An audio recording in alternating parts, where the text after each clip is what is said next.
It is 4:02. I think we'll go ahead and get started today. I want to welcome everyone to the Wathen Wine Month. We are featuring our final Thursday seminar and really so happy to be with all of you. There's going to be a few more folks joining us as we get going here today.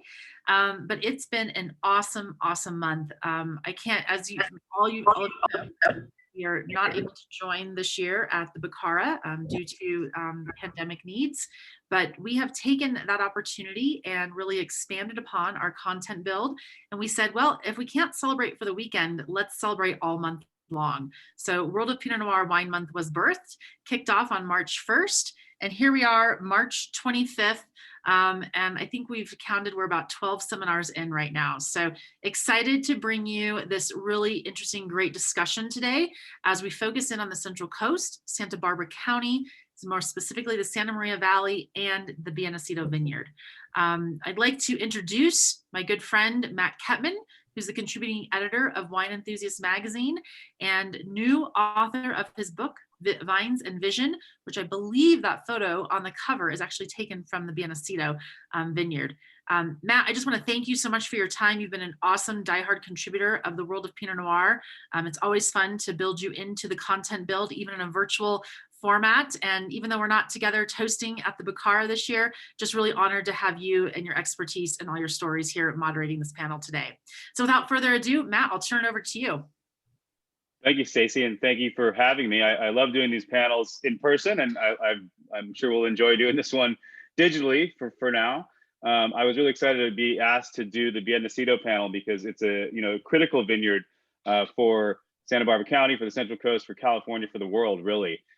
So let me introduce our panelists, and then we can talk a little bit about the vineyard and move on from there. Joining us today are two people from the Nacido estate. We have Chris Hammell and Anthony Avila. Actually, all of the panelists have deep Central Coast ties. Many of them are Cal Poly grads. A lot of them grew up in San Luis Obispo or Santa Barbara County. Chris Hammell moved to AG Arroyo Grande when he was quite young and grew up there. He ended up going to Cal Poly and then working for Cambria, and then went up to Santa Cruz and worked for David Bruce Vineyards up there. But he started at Nacido way back in 2000. So he's been there quite a long time, and he's going to tell us all about the vineyard, the wine going there. He's also an acclaimed musician, a kickboxer, and makes his own wine called True Believer too. So we'll hear from Chris. Then when we're sipping the first wine, which is the Nacido Pinot Noir 2018 estate, Anthony Avila is going to talk us through that.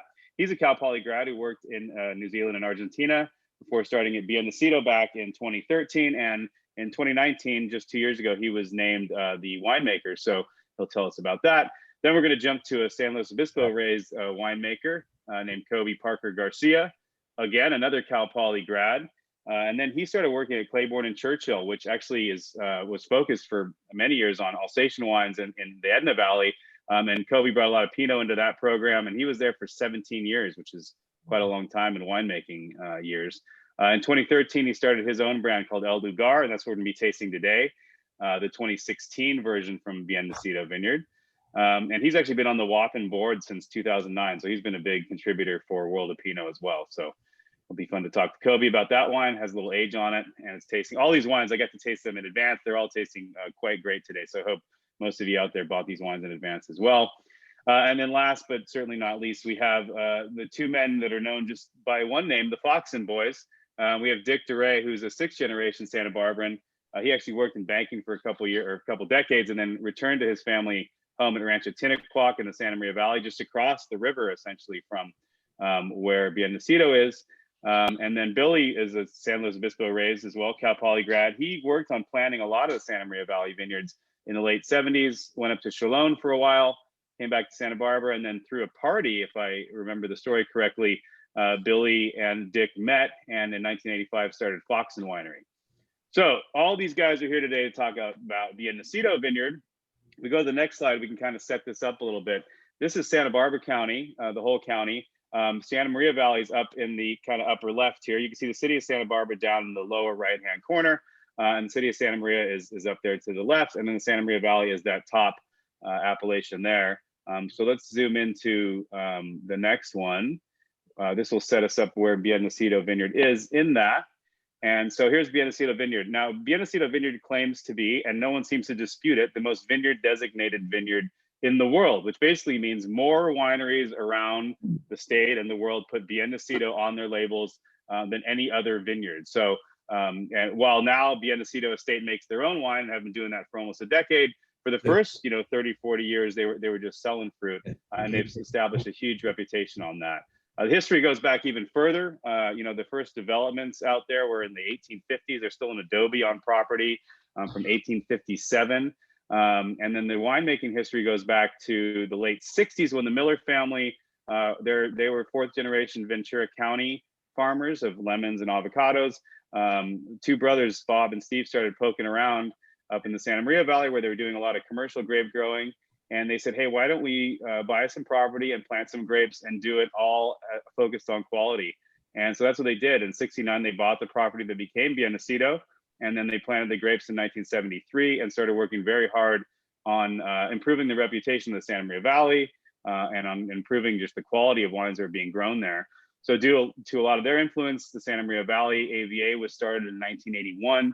And then they also realized after a while that it wasn't just going to work selling grapes up to North Coast winemakers, that they needed to really foster a winemaking community in Santa Barbara County. So in '87, they opened a place called Central Coast Wine Services, which became an incubator for, dozens and dozens and dozens of winemakers that you would know all of their names.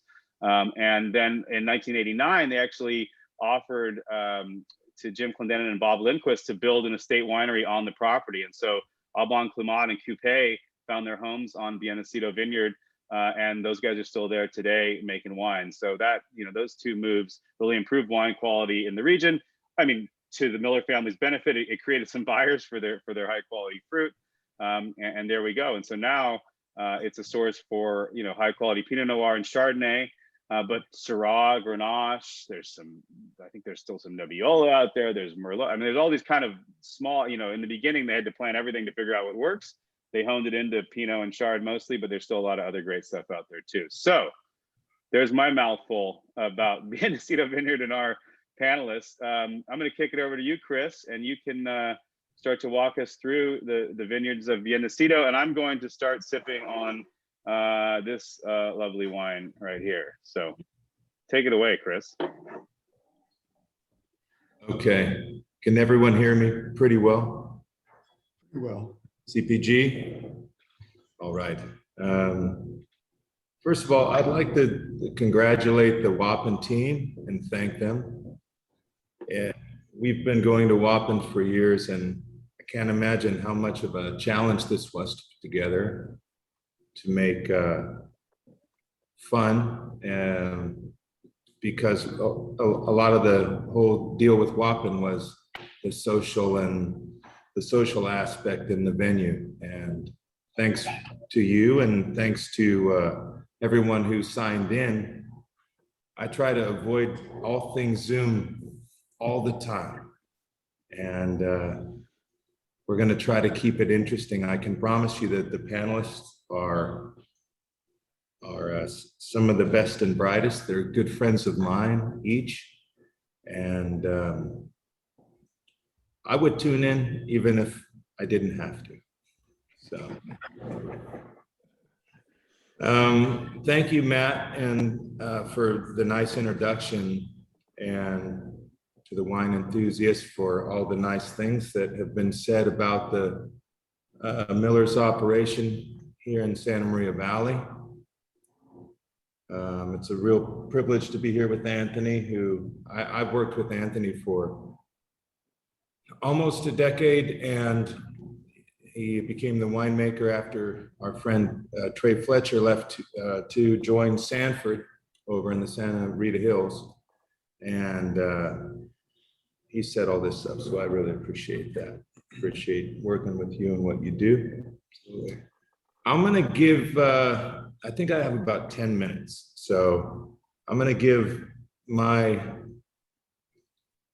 hazy sometimes, but perspective in a general way of Pinot Noir here in the Santa Maria Valley, and how I've seen things kind of evolve.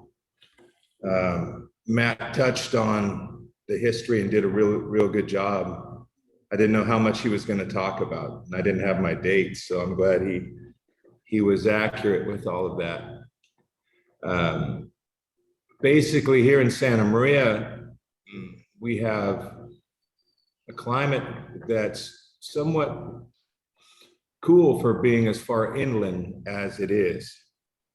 You would think, well, 18 or 20 miles inland is not very far, but it is if you put any kind of mountains or hills in between. It soon turns into something like,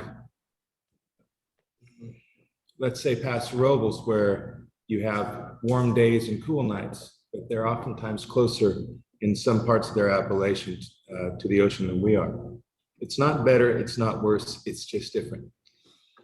What we have come to find out is that the cool climate favors, we kind of take it for granted that we know that cool climates favor Chardonnay and Pinot Noir.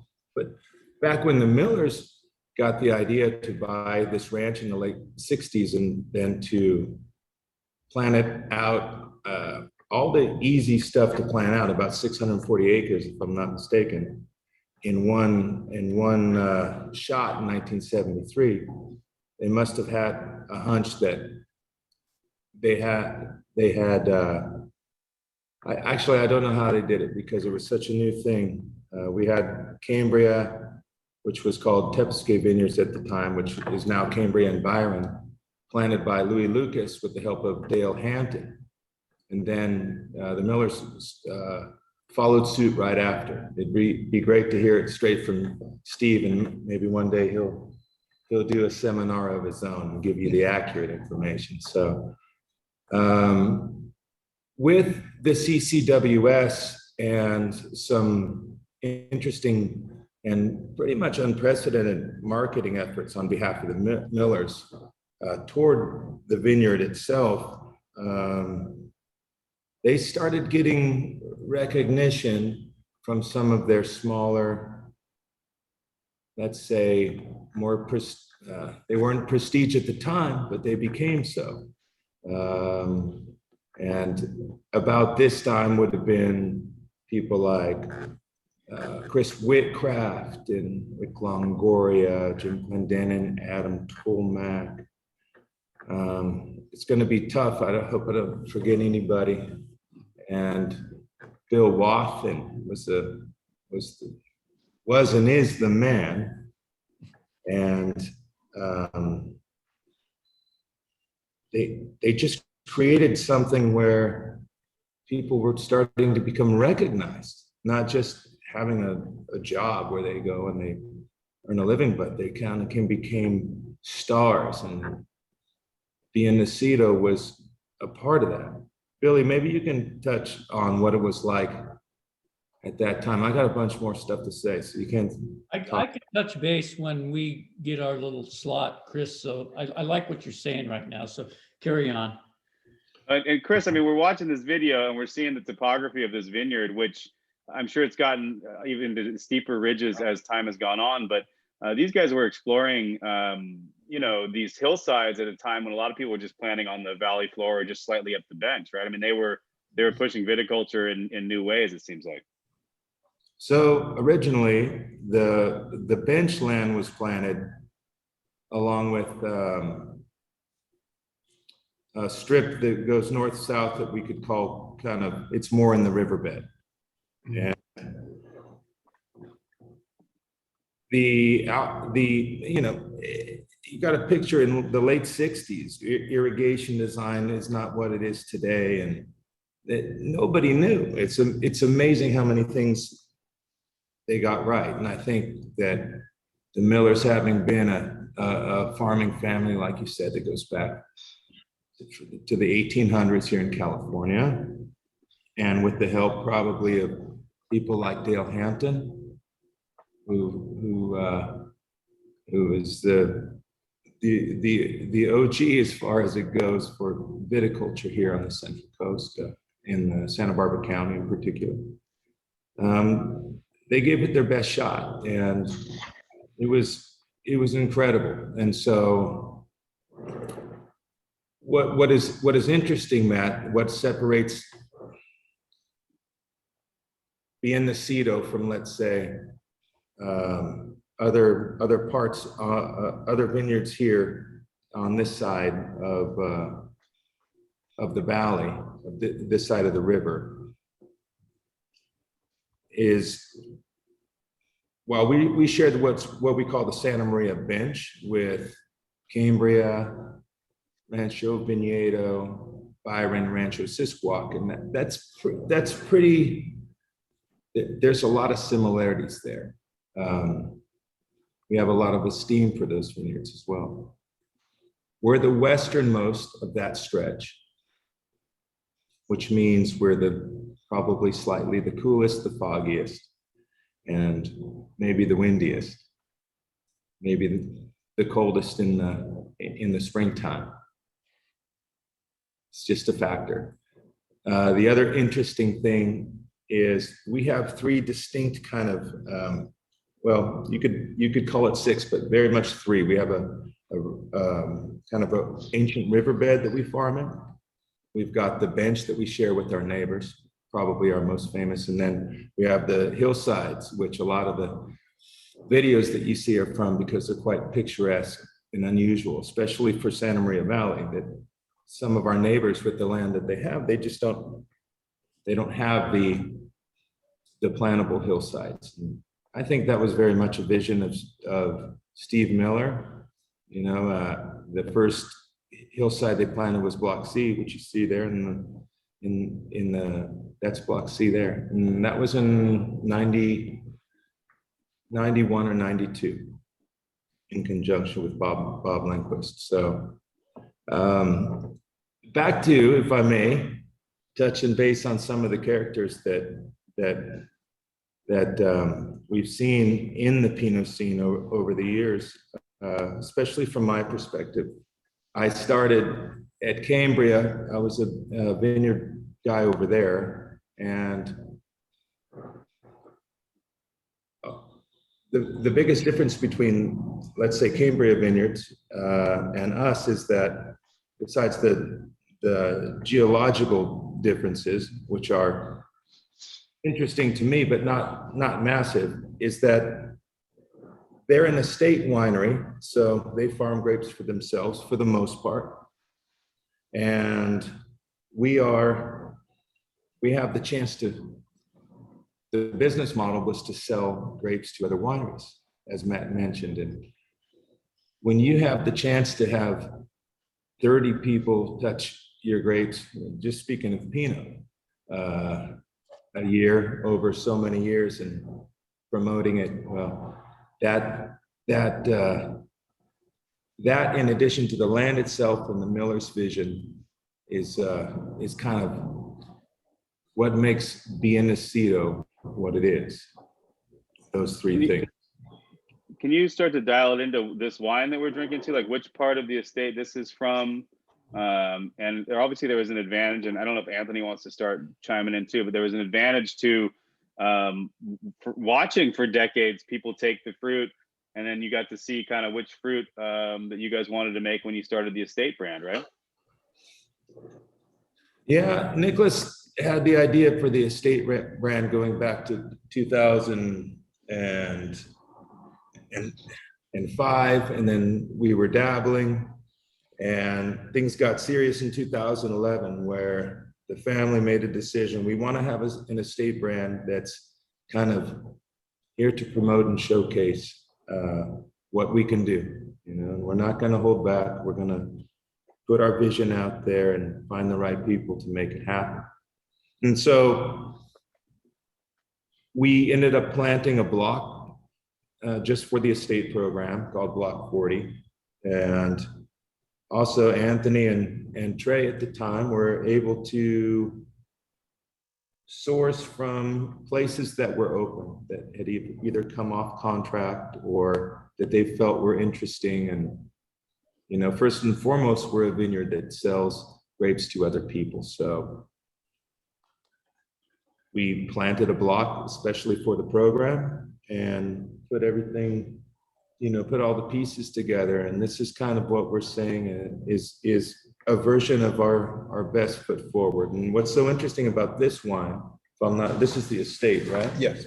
So you've got probably block 1, which is the oldest of the new, along with block 8 that Billy and Dick have, and block 40, which is the block that we planted just for this program, which has turned out surprisingly good, thank God. And block G Chico, which no longer exists, but was a top performer. And I don't know what else is in there, but you'll see in this wine kind of a blend with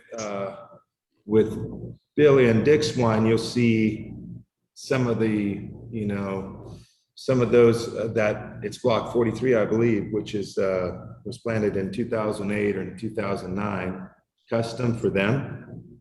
And so that's very much a mature of the new generation. And then I don't know what the order is going to be, but CPG brought the 16, right? Mhm. Which is N and Q, I think.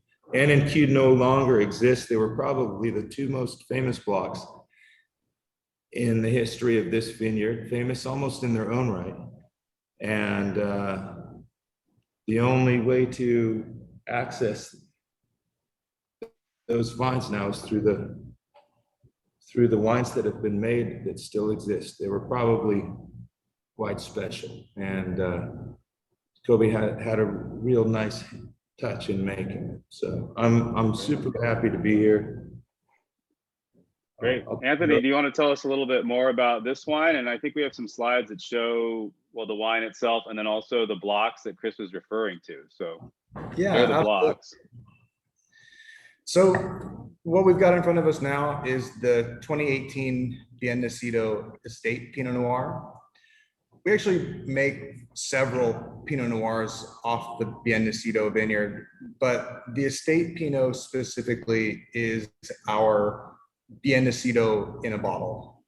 Bien Nacido is a big and incredibly diverse vineyard. I think we have at least 4 different distinct soil types, lots of different elevations and inclinations, exposures to the sun and to the wind. And then you throw the different vine ages into that mix. And I mean, there's almost 6, 8, maybe even more Bien Nacido vineyards. So this wine is our attempt to capture all of that, from a 10,000 foot view and put it in the bottle, something that is Bien Nacido Pinot. So for the estate program, we get fruit from the same blocks in the vineyard every year, like Chris touched on. You can see there for this wine specifically. And we work really, really closely with Chris and his team to coordinate on the farming. I would say maybe sometimes too closely, Chris. I know you've never put me to voicemail before, right? Well, not that you can prove. We won't put him on the spot. And and if I'm looking at the blocks, the kind of the lower ones would be from what you call the bench blocks, and maybe that higher one is a hillside block, or is that far right one a hillside block as well? So the 3 blocks that make up this wine are block G Chico, which is that longer arrow that goes towards the left, kind of in the middle of the property there. Right. That's sort of where the bench starts. And that's younger vines from block G, clone 667. And that area of the property is sort of sandy loam. And then we also have fruit for this wine that's from block 1, which is that arrow that is all the way over to the right, up the hill a little bit more. That's Mount Eden clone. Over there on the southeast end of the property, that's where the soil is almost pure shale. And so that part of the vineyard is also a little bit steeper, not as much topsoil. Totally different from block G. And then that block 40 is that little short arrow there in the middle that Chris referenced that was planted for the estate program. That's an 8-acre block of Pinot Noir. It's 7 different clones, all the Dijon clones, 777, 667, 114, 115, etc. We pick all those together, ferment them together, and then we go about 15 months later, building our Bien Nacido in a bottle. Great. Well, it's tasting super fresh today and quite delicious. So congratulations on the wine. And Anthony, as you go into the head winemaking role now, a couple of vintages in, is there anything you're going to do different, or are you going to kind of keep, I mean, the boat's going in the right direction, so you're just going to keep moving in that direction? Do you have any specific ideas in your head? No, I've always loved the direction of the program. For me, philosophically, all the hard work is done out in the field, and my job when we get the fruit into the winery is to stay out of the way as much as possible. And the goal of the estate program itself is to make world-class wines that taste like the vineyard. So I'm just going to try to keep doing that, and I think winemaking is the sum total of 1,000 small decisions, and no two people will make all those decisions alike. So the wines, I'm sure, will be different, but no, the philosophy is going to stay the same. And yeah, we're just going to keep trying to grow good grapes and make great wines. And how many Pinots do you guys make under the program now? Well, you make Solomon Hills Pinots too, but under the Bien Nacido, how many Pinots are coming off Bien Nacido that are under your estate label right now? We're making 3 different Pinot Noirs from Bien Nacido. The estate Pinot, we also make a Pinot Noir that is exclusively sourced from the own-rooted old vines planted in 1973. And then we also make a Pinot Noir that's just from that Block 40, the hillside block with a little bit of limestone, the younger vines and all the Dijon clones. So they are drastically different for being from the same vineyard, which is part of the fun. And you've got Chard and Syrah too, right? Yes. Yeah, we make Chardonnay from Bien Nacido and Solomon Hills, and we make 2 different Syrahs from Bien Nacido, our estate Syrah, and we also do a special bottling of X-Block Syrah. But I don't want to get in trouble for talking about Syrah too much. It's all right. We all secretly love Syrah too, so it's okay. Well, thank you guys. We'll be able to come back to you. I saw some questions popping up that you guys might be able to address towards the end, but let's move into the next wine and next winemaker, Coby Parker Garcia. Coby is sharing his 2016 Bien Nacido Pinot Noir. So Coby, tell us about your path to winemaking and why you started your own brand, and then we can dial into this wine. But I'm going to pour it while you start. Well, I am so blessed to be on this panel with everybody. I mean, I've looked up to Foxen since I was a kid, drinking their wines and enjoying not only their Pinots, but all the other wines that they make. And, as a kid on the Central Coast, you always heard the word Bien Nacido, and it was some mythical spot that you never knew exactly where it was until you were actually kind of in the wine game. So, so El Lugar, my wife, Katie, and I, we started this brand back in 2013 with the vision to do vineyard designate Pinot Noirs from select vineyards throughout California at first, but now we've kind of honed it back down to the Central Coast. So in 2013, I think I've met most everybody through Wathen on this panel here. So, going back to the early days of Wathen, 2005 to 2007, I was always in the back of my head that I wanted to make a wine, and specifically a Pinot Noir from Bien Nacido. And that goes back to tasting, the old Whitcraft wines, obviously the Aubin Clement wines, and then all the other legends that Chris laid out before. So it was, to me, it's like, if you're going to start a brand, and you're just a little guy in a big pond, you need to have some sort of name recognition built to your brand. And so when I approached Chris and Michael Bergelli, who was working for Bien Nacido at that time, I said, hey, I really am interested in starting my own brand. This is kind of my philosophy. This is what I want to do.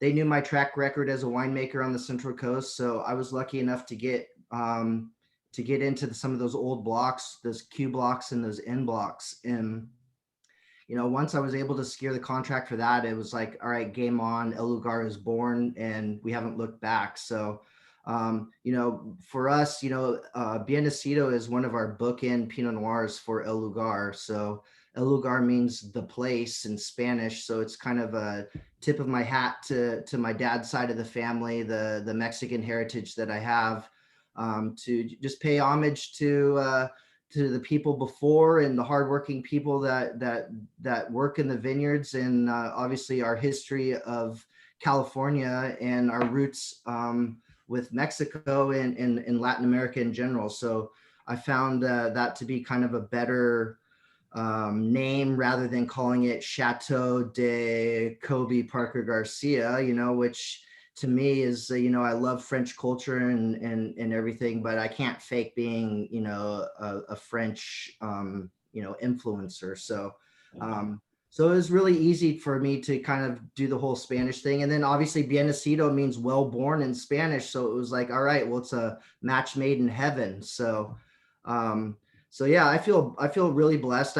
Like I said, I've been working with Bien Nacido since 2013, and for my brand, I always wanted a Pinot to make Pinot Noirs that really reflect the place. And I don't think that there's any other place in California that really shows its place more than Santa Maria Valley / Bien Nacido. I mean, I tasted through all these wines earlier, and it's like they all have that sense of place. You can really pick out that spicy characteristics of Bien Nacido, and it's true no matter where you're sourcing fruit from on the vineyards. So to me, you've made I mean, it sounds like you started your brand just essentially with Bien Nacido, and have you made Bien Nacido every year since then? Yeah, so it's pretty cool. We keep 11 cases of each vintage. So we have, I mean, some of those vintages have been depleted a little bit, but we have more or less, like, we'll call it 8 cases of each vintage going back to 2013, all from block Q and N, 2019, we switched blocks just because those vines didn't exist anymore. And honestly, I was okay with that, just for the fact that the vines had enough. You could tell they were ready to be laid to rest. The wines were still cool, but you weren't getting the kind of the extraction and the kind of the showy notes that you want with high quality Pinot Noir. Not saying that they're not high quality. It's just that they're when you're making wines at 12.2% alcohol, it's kind of a little bit too hipster for me. So I prefer to have wines that have a little bit more depth and body to it. So that's why I chose the 16, because I think it's in a really good place right now. It was like, to me, it was the last vintage where it really showed that fine balance between old world and new world, with the vine age and that California structure that we all deal with here, making Pinot Noirs here on the Central Coast and in California. And how do you, I mean, when you're making Pinot Noirs from other places, obviously too, are you pretty easy? Is it easy for you to pull out which, if you're in a blind tasting, which is your Bien Nacido? I mean, there's certain characteristics is really. Yeah, hands down. I mean, we work with six different sites, six different distinct vineyards on the Central Coast, and Bien Nacido is distinct. It's got. I was talking to Jill at Cambria, and I guess they're doing some sort of study to figure out what the flavor compound, the flavor aromas that are out there in Santa Maria. And, it's just this very distinct spice, and it's more of a cooking spice rather than like pepper or something like that. It's, it's got this really exotic spice to it. And I really haven't been able to pinpoint it, but just when you taste through Bien Nacido in general, it really reflects that spicy characteristic. And that's something that I really like with Pinot Noir. And the fact that these wines, especially those old Q and N blocks, they age gracefully, they age for days, like 20 years is nothing. Right. This is a question from the crowd, but I'm curious too. Were the blocks Q and N replanted to something? Like Coby or Chris can take this. I think are they beans, Chris? Or I mean, there's no vines right now. No vines. Okay. Yeah. No, we just finished pulling out Q. This is great, by the way, CPG.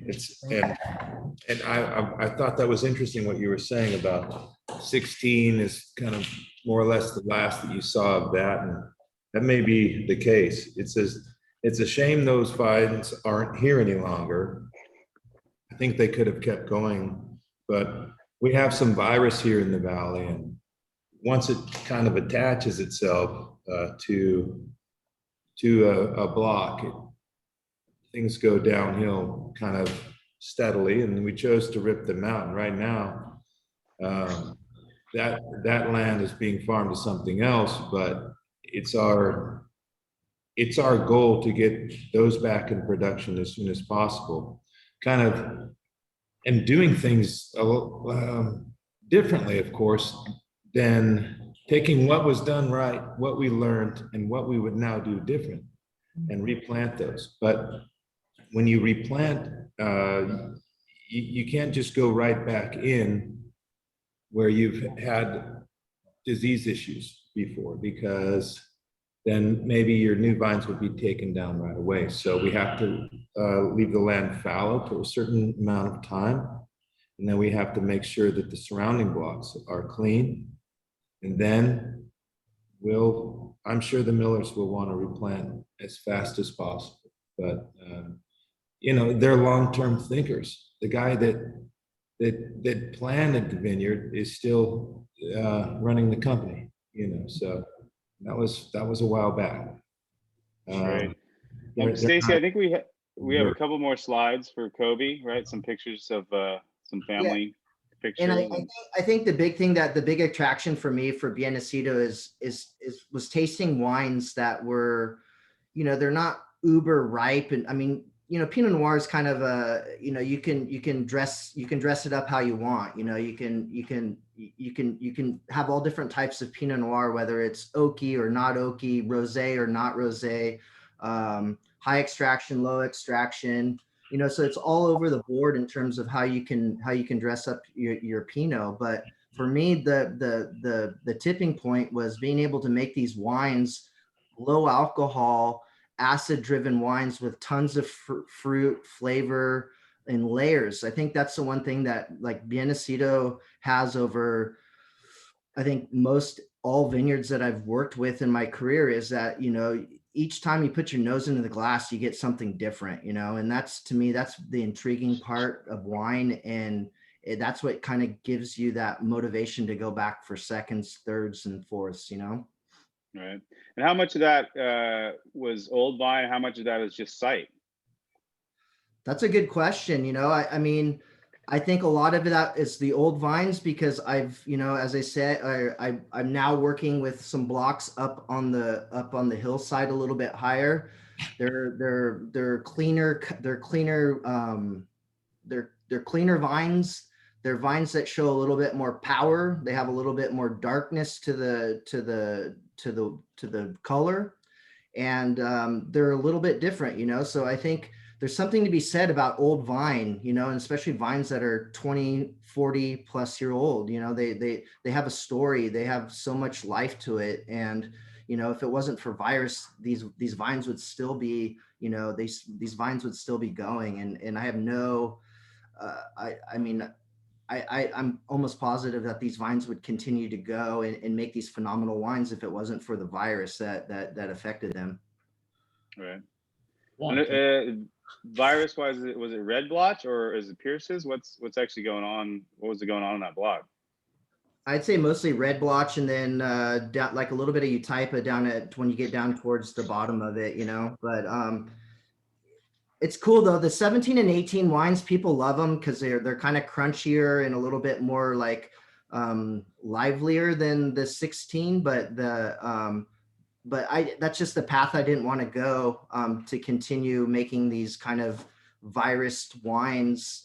I mean, not that the wine itself had virus, but as a winemaker, you want to dictate when to pick and all the good stuff, and you don't want to have the vine dictating picking decisions just because it shut down and it stalled out. Right, and changes your style, exactly. Not necessarily in the way you wanted to do it. Yeah, exactly. Cool. Exactly.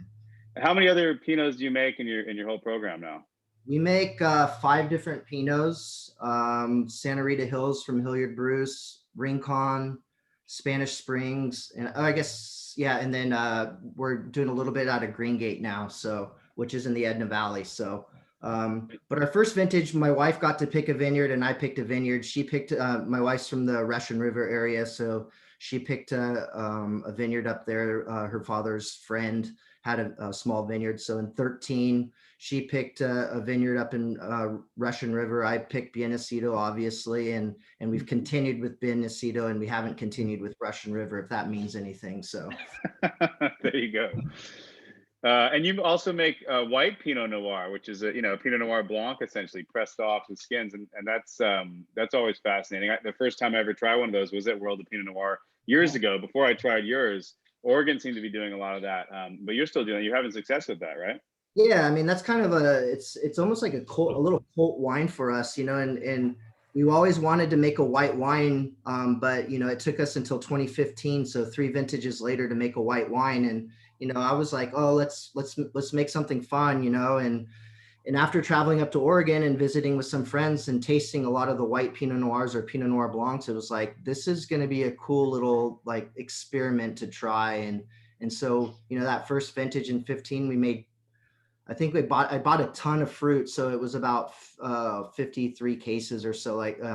But yeah, now we're up to about 225 cases. So I mean, El Lugar's total production is under 1,000 cases. So we're the little tiny brand in this large universe. Yeah, great. Well, you're doing a great job. I mean, I've been tasting the wine since they came out, and they've been good since the get-go, and continue to get better. So. Well, thank you, Matt. Congratulations on that. Yeah. And it's all about the farming, and it's all about relationships, and about, not screwing it up. Being a winemaker is just a glorified babysitter. And it's really about the vineyard, so I just feel lucky to be able to work with such amazing sites here on the Central Coast. Great. Thank you, Coby. Let's move on to some of the veterans of this game when it comes to Santa Maria Valley, when it comes to winemaking in Santa Barbara County. The Foxen boys, Dick Doré and Billy Wathen. We're drinking their 2018 Block 43 Bien Nacido Vineyard, Pinot Noir, obviously. So I don't know, Billy or Dick, which one of you wants to start? I mean, I know Billy was planting vineyards when Bien Nacido was planted, right? I mean, more or less. Well, my first introduction to Bien Nacido was 1975, and I was just blown away by the whole Bien Nacido situation of place. And I told myself, if I was a grapevine, I would want to be planted here. And it's a great place, great elevations, soils, climate, and enough stress to temper all those good things. It sits on the ass end of a Venturi, which is the narrowest closure in the Santa Maria Valley. So you get this wind that just blows through there and then accelerates. But it kind of slows the vines down during the growing season and cups the leaves so they don't work a long day. And I think that really helps out. But let me have Dick. We've been working with Bien Nacido now since the early 90s. 93. And been producing Pinot and Chardonnay from their wonderful vineyards, thanks to Chris. Anyway, we planted Block 8 back in 1996, or 1996. Yeah, and that was, at that time, was right after Bob Lindquist's vineyard was planted. So we were we were the highest vineyard in the Santa Maria Valley at Bien Nacido, above the bench. And we were so pleased with the Block 8 that back in 2006, we planted Block 43, which we're tasting today. So it's been a love affair with Bien Nacido Vineyard and the way they've taken care of us over the years. It's been very, very professional. Believe it or not, after listening to Chris. And it's so true that part of the Bien Nacido deal is not just the terroir or the climate, but it's the people that we deal with there. And you have to incorporate that in your winemaking. And it really, really works. It's great to have this relationship. It just makes it easy. And so we're looking at the map, and we're looking at where 43 is pointed. Where is 8 in relation to that? Just north of there, it's the big, it looks like a peninsula. A magic carpet. Just north, exactly north of there. Right Oh, there. 11. Yeah.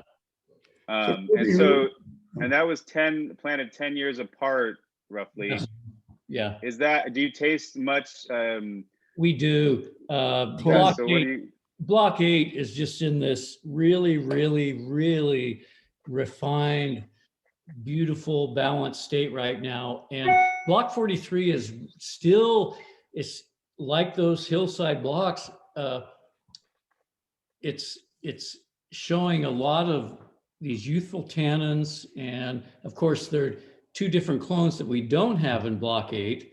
So, block 43 is 667 Dijon and 777 Dijon, and we don't have those in block 8. And but just as of about 2016, the block 43 started showing some kind of a little bit of difference, and so it's starting to show what block 8 did in about well, about 10 or 15 years old. So it's really nice to be able to have a little a grandson at Bien Nacido. You know, Coby, you were talking about the spice in the Santa Maria Valley that's so indicative of Santa Maria Valley. You know, and our grand authority Jim Clendenin always used to say it was red summer fruit and hard spice, raspberries, cherries, cinnamon, cloves, and cardamom. So I don't know, how does that sound to you? It sounds that exactly. Yeah, that's it. Chinese 5-spice and red fruit, Santa Maria strawberry, hot house raspberry. You guys could do my job, writing reviews. and Foxen makes, I mean, you guys make a lot of Pinots every year. How many Pinots do you make every year? About 10 different vineyard designate Pinots. But then you make a couple Appellation blends on top of that. The Santa Maria Valley, which has a lot of Pommard from Bien Nacido in it. Block 8. Yeah. Yeah. And so where do you put Bien Nacido in, like that? Not like whether it's better or worse, but you know, where does it fit in your lineup? When you think about your Bien Nacido Pinots, you know, Chris and I have a great farming relationship. We actually invented a pruning system called the Wathen Hammell system that Coastal Vineyard Care has since copied. And we should have patented it. But anyway, we worked the back 5 acres of block 8, which is all Pommard, on a double trellis system, and target it for a little bit higher tonnage. And that goes into our Santa Maria Valley bottling, which is it's only in barrel for like 9 months, no new oak. And it's meant to drink fresh and quick. And yeah, Chris has been such a big part of that, not just our Bien Nacido bottling, but our Santa Maria Valley bottling. I thought it was the Hammell Wathen.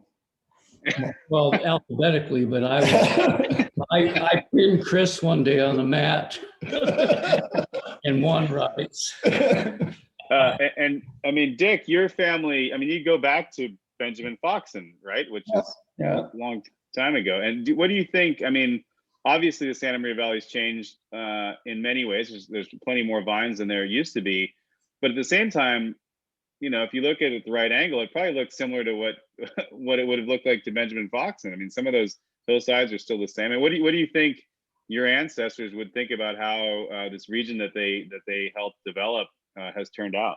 Well, they'd be amazed. I mean, my my great-great-grandfather raised horses, my great-grandfather raised sheep, and my grandfather raised cattle. So we decided as a family to get into grapes because that was what was happening.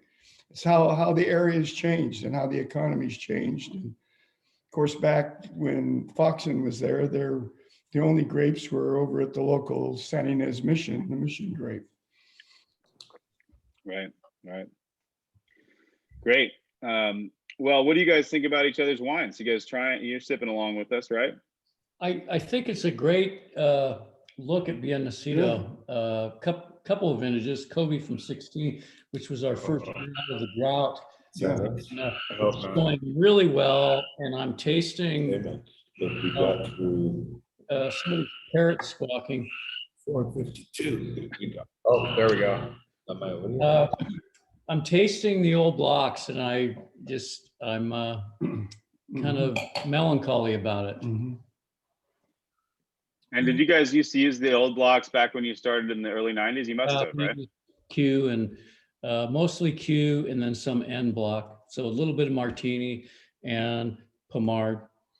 And then when they pulled those, or they moved us up to block 8, which you can see there on the very top left-hand side of that slide. That's the Wathen Hammell system right there. I can see it.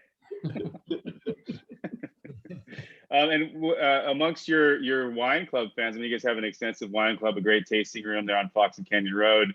Do people prefer the block 8 versus the 43? Are there types of people that like one or the other? Or I'm loving them both right now. They're in a place right now where block 8 is getting old and block 43 is getting into puberty. So they're both in a really good spot right now. Well, and because of the size of the vineyards, our block 8, and because of its maturity, has become one of our core wines, whereas 43, less produced, mainly is more of a wine club wine. Right. Great. And what is I've had some pretty old Bien Nacido wines, and they've been pretty impressive. But I mean, does one of you want to comment on the ageability of this vineyard and its Pinots? You know, we're still opening 90, 94. I was impressed by its just its ability to still show a little bit. And that was a long time ago for when we didn't know shit. And That's a winemaking term. Great. Well, we got a couple Q&A questions here we can go to real quick. One, St. John Everly wants to know about the steeper slopes. Are they irrigated, or how are they irrigated? There was also a question earlier. I mean, these are probably questions for Chris to some extent. There was a question earlier about, organic, biodynamic. What kind of, certification do you have, or what kind of style do you farm in when it comes to those regards? So, Chris, I don't know if you want to take a couple of those questions. You're on mute. Hi, Chris. You're on mute. Chris is still on mute. There you go. We've been saying a bunch of good one-liners the whole time. Oh man, Nobody was laughing. If we lost our mojo or what, that explains everything. Okay. Well, anyway. So irrigation on the steep slopes, how do you do it? Yeah, so irrigation in general. We use irrigation everywhere at Bien Nacido.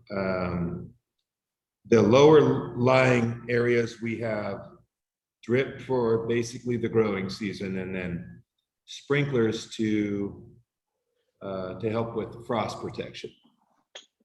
So up in Foxen's blocks, the 43 and the 8, those only have drip. Interestingly enough, dry farming can be done even successfully, but you really have to know what you're doing. And We don't, but Billy does. All of Rancho Tinnaquac that, well, what I know as that was dry farm from the beginning, but you got to have the magic touch, and everything we do is irrigated. Well, we're up to 9 inches of rainfall with no, Yeah. and half of that came in one storm, so all of that doesn't get absorbed. So we live in basically a desert here, but we're on a big aquifer, and so that's probably why people went in big, because they thought it could be good conditions, but we have water. And maybe Billy's situation over across from Foxen's a little bit different, so he had to improvise. Yes, we do irrigate. And then the farming, I mean, I don't think you're certified organic biodynamic, but are you using techniques in that regard? Or I know it's a big vineyard, so you probably have different blocks doing different stuff, but. Look, I'll give a quick preamble there. All of us that are involved in decision-making are interested in that quite to quite a large degree, including the millers, and they've allowed, people like us to do an immense amount of experimentation. I'll let Anthony talk about how he farms, or has us farm his grapes. We kind of do it together. And I will say that there's a real big chance that we'll certify once we think it fits in with everything as far as organic. Not every block necessarily, because our first priority is to not have virus. Virus is transmitted primarily by mealybugs, and we're sustainable first and foremost, and have been on the forefront of, the millers have been on the forefront of sustainability since the first certifications were developed in the mid-90s.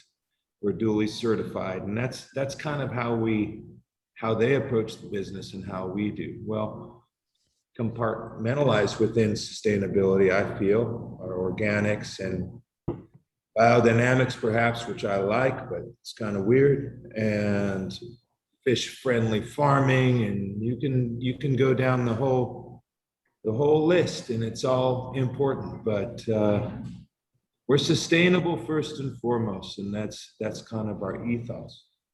That said, we know a thing or two about organic farming. If I don't, I'm not bragging, but we've done it. We've done it for real, and it's a different ballgame. And isn't that sustainability is the first stepping stone to the next level? And so awesome for Nacido to be there. And we're proud to have it on our bottles.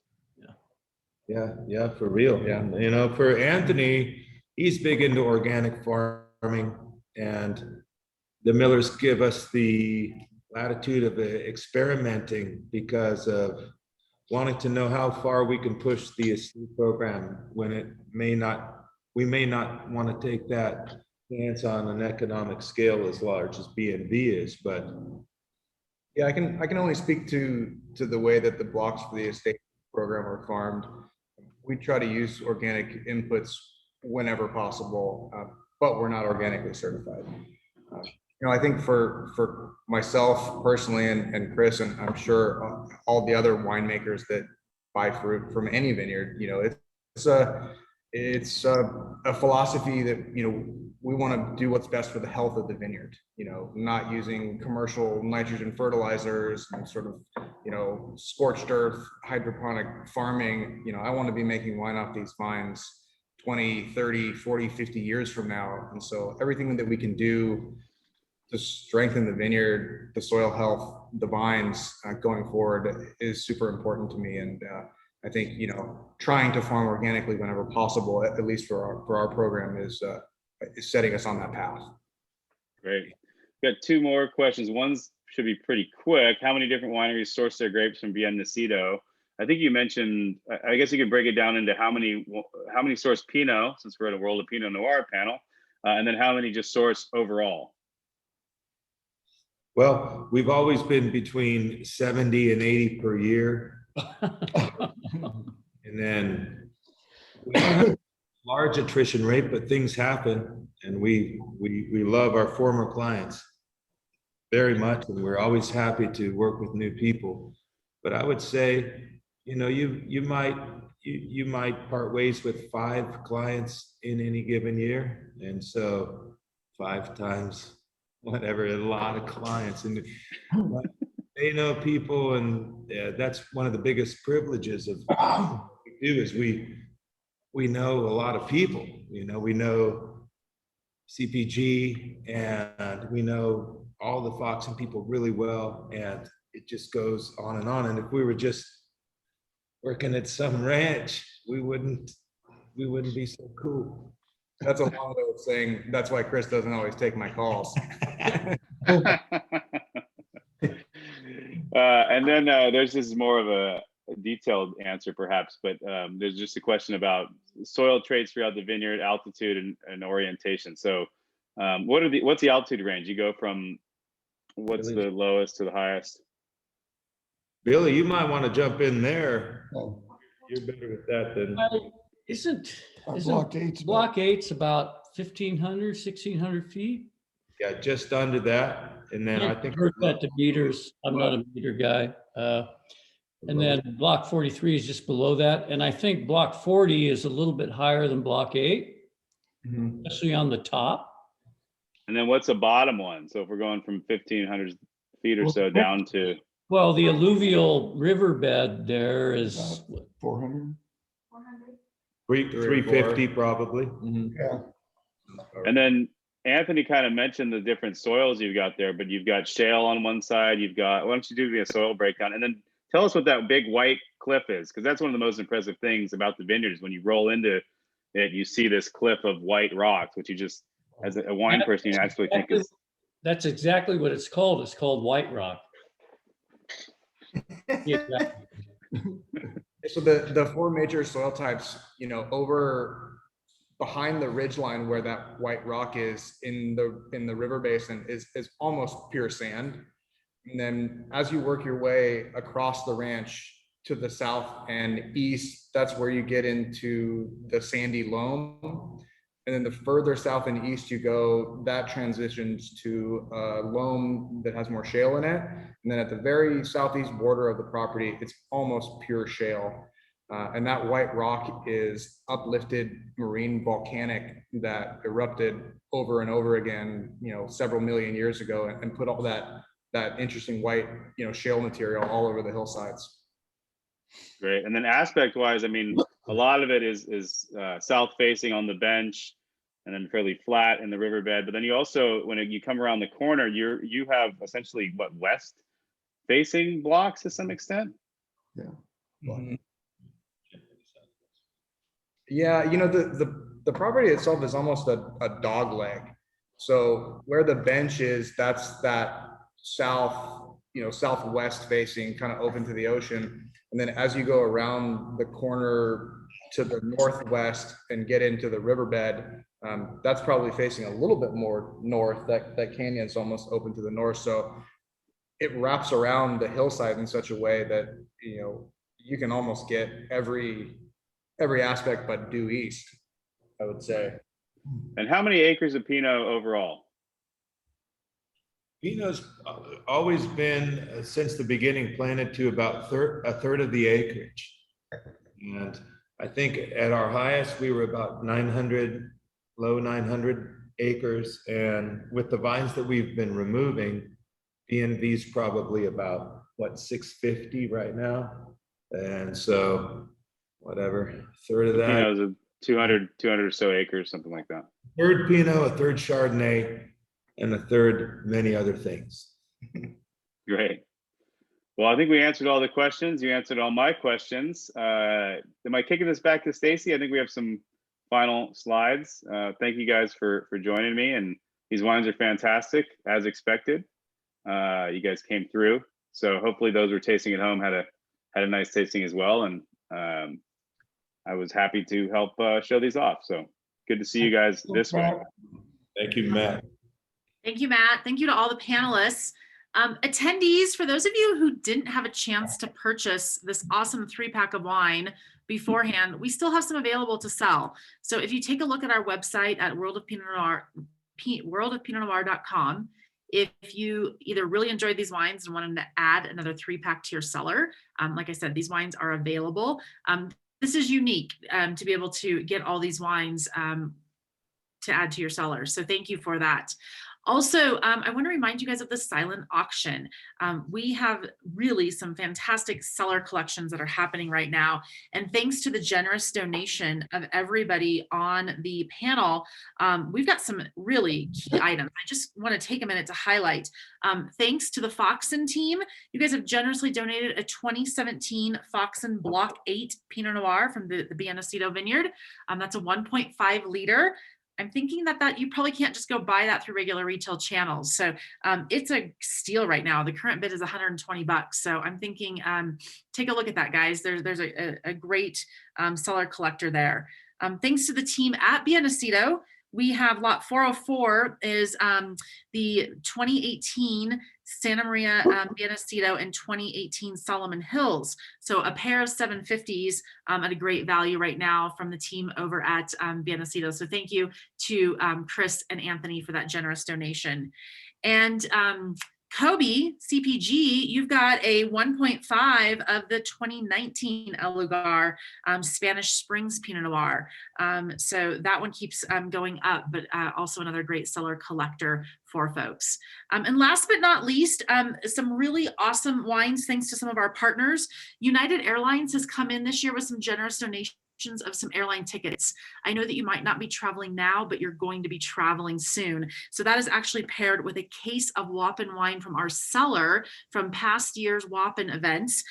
It's a steal right now. That's lot 421. If you have a chance to take a look at that, have a trip coming up, why not purchase your tickets now and get ready for that trip?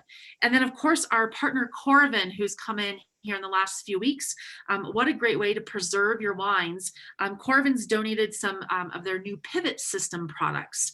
And we have paired that with, on lot 429, you can get a Corvin with a 4-pack of our Pinot Noir Rock Stars, which was our first Thursday seminar featuring Chev, Rohr, Bergstrom, and Pizzoni Pinot. So the West Coast Rock Stars on that front. And last but not least, lot 430 is another Corvin paired with a 6-pack of wines from the Santa Lucia Highlands. So some awesome collections and really some great deals going on at the silent auction.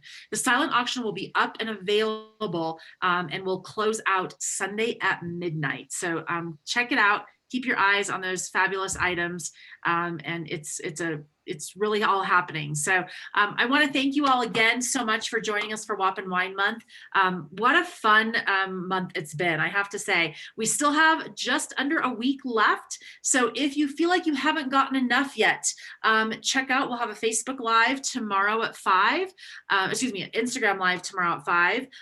There are a few more Facebook Lives coming your way. And we've got our final seminar, thanks to our folks at Davis Bynum, happening next Wednesday on the final date of March 31st. And if you want to check back and see what's happened all month long, we've been recording all these sessions. So take a look at worldofpinotnoir.com under our virtual recordings. You can go back and hear this conversation again. You can fast forward. It's just like DVR in your favorite TV program. You can now do that with Wathen wine content. So again, thank you so much, Matt. And buy Matt's book. Oh my gosh, Matt, where can we find your book at? The few copies that remain are at vinesandvisionsb.com. There's also a list there of wineries who bought the book to resell. So visit those fine wineries and some retailers too, some bookstores as well. But there really aren't that many left on our end. So. All right. Well, that's a great problem to have. And again, Chris, Anthony, Coby, Dick, and Billy, thank you so much for your time. And of course, my partner in crime, Mike Dawson, thank you so much for all of your support as we end out our Thursday series of Wathen Wine Month.